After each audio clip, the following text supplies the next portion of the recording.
Untuk yang pertama ada sistem hukum di Indonesia. Pengertian sistem hukum. Sistem hukum terdiri dari dua kata, yakni sistem dan hukum. Pengertian sistem adalah sekelompok bagian yang bekerja bersama-sama untuk melakukan suatu maksud atau tujuan. Untuk pengertian hukum adalah undang-undang yang dibuat dan ditegakkan melalui lembaga sosial atau pemerintah untuk mengatur perilaku masyarakat. Jadi, sistem hukum itu adalah suatu kesatuan peraturan-peraturan hukum yang terdiri atas bagian-bagian hukum yang mempunyai kaitan atau interaksi satu sama lain, yang tersusun sedemikian rupa menurut asas-asasnya, di mana berfungsi untuk mencapai tujuan. Untuk selanjutnya ada sumber hukum. Yang pertama ada sumber hukum material, adalah tempat atau asal mula dari mana hukum itu diambil, yang berkaitan erat dengan keyakinan atau perasaan hukum individu dan pendapat umum yang menentukan isi hukum. Sumber hukum material bisa juga berupa hal-hal yang mempengaruhi pembentukan hukum, seperti pandangan hidup, hubungan sosial dan politik, situasi ekonomi, corak, peradaban atau agama dan kebudayaan, serta letak geografis dan konfigurasi internasional. Yang kedua ada sumber hukum formil. Sumber hukum formil adalah sumber hukum yang dikenal dan digali dalam bentuknya atau peraturan perundang-undangan. Karena bentuknya tersebut, maka sumber hukum formil diketahui dan ditaati sehingga memperoleh kekuatan hukum. Sumber hukum formal ini terdapat undang-undang, kebiasaan, traktat, jurisprudensi, dan doktrin. Untuk selanjutnya ada bidang hukum. Yang pertama adalah hukum pidana, kedua hukum perdata, ketiga hukum tata negara, keempat hukum internasional, kelima hukum adat, keenam hukum lingkungan. Untuk selanjutnya adalah sistem hukum yang berlaku di Indonesia. Sistem yang berlaku di Indonesia yaitu sistem hukum campuran yang terdiri dari sistem hukum kontinental atau civil law, misalnya hukum pidana berdasar kitab undang-undang hukum pidana. Selanjutnya ada sistem hukum agama, misalnya peraturan nikah berdasarkan hukum Islam. Selanjutnya ada sistem hukum adat, misalnya itu peraturan kepemilikan tanah adat. Selanjutnya ada hukum bisnis. Hukum bisnis adalah sebuah perangkat kaidah hukum yang digunakan untuk mengatur tata cara pelaksanaan kegiatan seperti urusan dagang, industri, serta keuangan yang memiliki hubungannya dengan proses produksi maupun pertukaran barang serta jasa. Selanjutnya ada hukum benda. Hukum benda adalah hukum yang mengatur hubungan subjek hukum dengan benda yang menimbulkan hak kebendaan. Hukum benda ini mengatur pengertian benda, pembedaan benda, hak-hak kebendaan, dan hal lainnya yang menyangkut tentang benda dan hak-hak kebendaan. Untuk selanjutnya ada jenis benda. Yang pertama ada benda berwujud dan tidak berwujud, yang terdapat pada pasal 503 KUH Perdata. Yang kedua ada benda bergerak dan tidak bergerak, yang terdapat pada pasal 504 KUH Perdata. Yang ketiga ada benda dapat dipakai habis dan tidak dapat dipakai habis, yang terdapat pada pasal 505 KUH Perdata.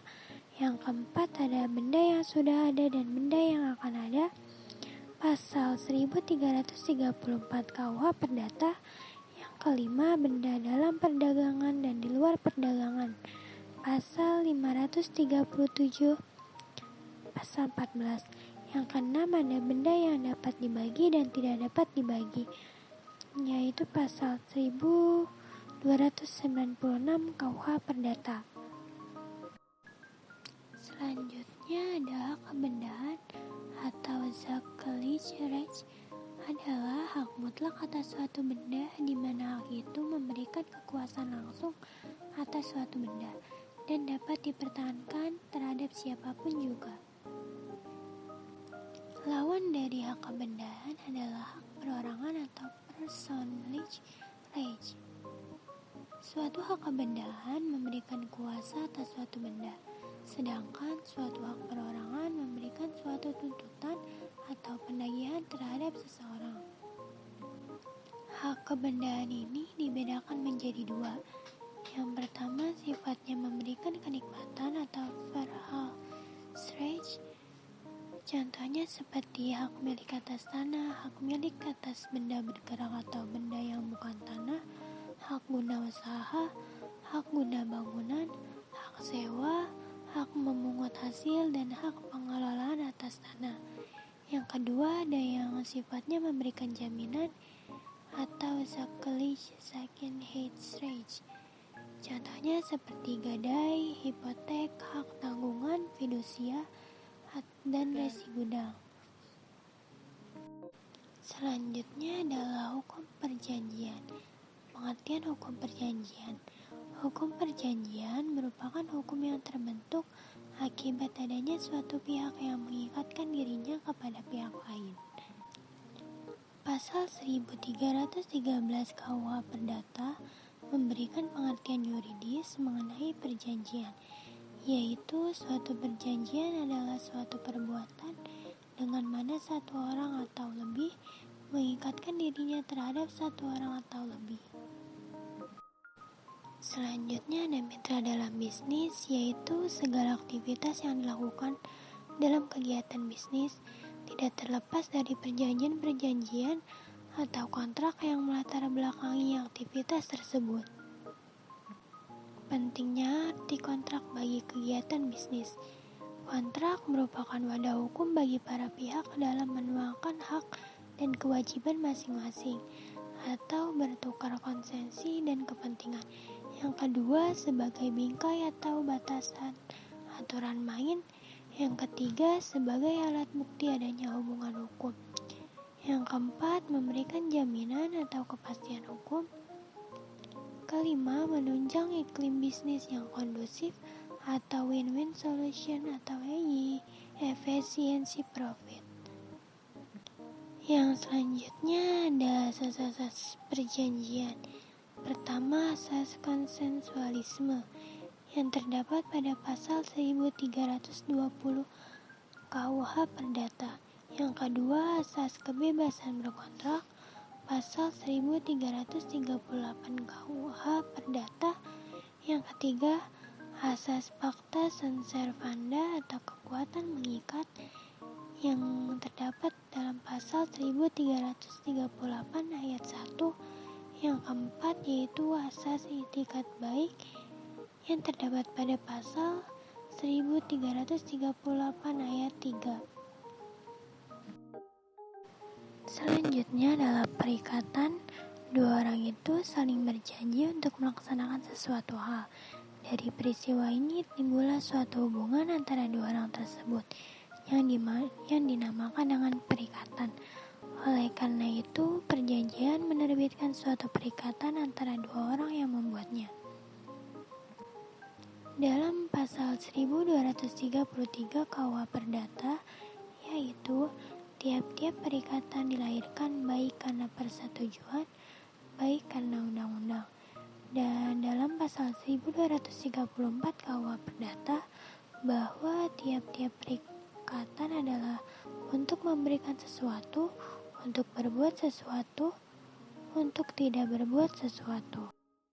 Selanjutnya ada hukum perusahaan. Pengertian hukum perusahaan. Hukum perusahaan adalah hukum yang mengatur kegiatan usaha, di mana di dalamnya mencakup pula bagaimana tindakan yang harus dilaksanakan untuk mewujudkannya. Untuk pengertian perusahaan sendiri adalah suatu kegiatan yang dilakukan secara terus-menerus, terang-terangan, dalam kualitas tertentu, dan tujuannya itu untuk mencari keuntungan. Selanjutnya adalah jenis perusahaan, Yang pertama ada perusahaan yang bukan badan hukum. Yang kedua ada perusahaan yang merupakan badan hukum. Macam-macam perusahaan yang bukan badan hukum.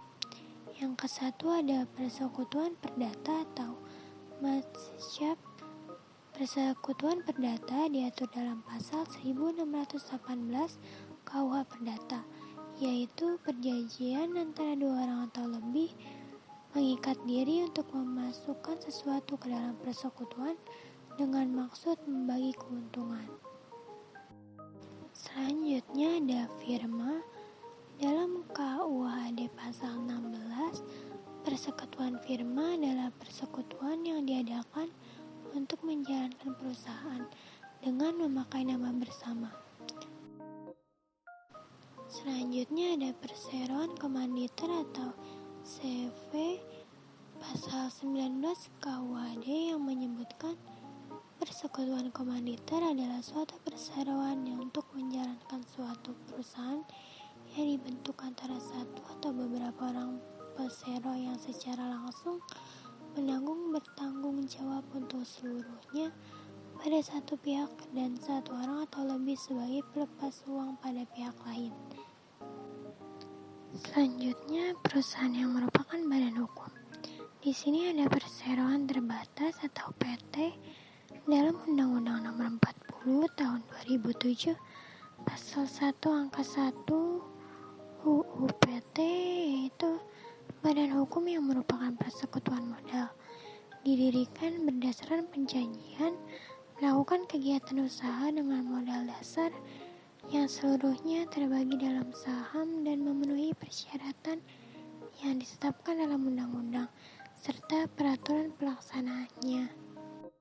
PT harus memenuhi unsur-unsur sebagai berikut. Yang pertama, berbentuk badan hukum atau syarat adanya pengesahan akta pendirian dari Menteri Hukum dan Hak Asasi Manusia. Yang kedua, merupakan persekutuan modal. Yang ketiga, didirikan atas dasar perjanjian. Yang keempat, melakukan kegiatan usaha. Yang kelima, modalnya terbagi saham-saham. Yang keenam, memenuhi persyaratan yang ditetapkan dalam UU PT serta peraturan yang berlaku. Di sini ada hukum kekayaan intelektual. Yang pertama, pengertian hukum kekayaan intelektual. Pengertiannya adalah hak untuk memperoleh perlindungan secara hukum atas kekayaan intelektual sesuai dengan peraturan perundang-undangan di bidang HKI. Selanjutnya, jenis-jenis kekayaan intelektual yaitu hak cipta, paten, merek, desain industri, dan rahasia dagang. Ada peraturan yang terkait dengan kekayaan intelektual. 1. Undang-Undang Republik Indonesia Nomor 28 Tahun 2014 tentang hak cipta. Yang kedua, Undang-Undang Republik Indonesia Nomor 13 Tahun 2016 tentang paten. Ketiga, Undang-Undang Republik Indonesia Nomor 20 Tahun 2016 tentang merek. Yang keempat, Undang-Undang Republik Indonesia Nomor 30 Tahun 2000 tentang rahasia dagang. Kelima, Undang-Undang Republik Indonesia Nomor 31 Tahun 2000 tentang desain industri.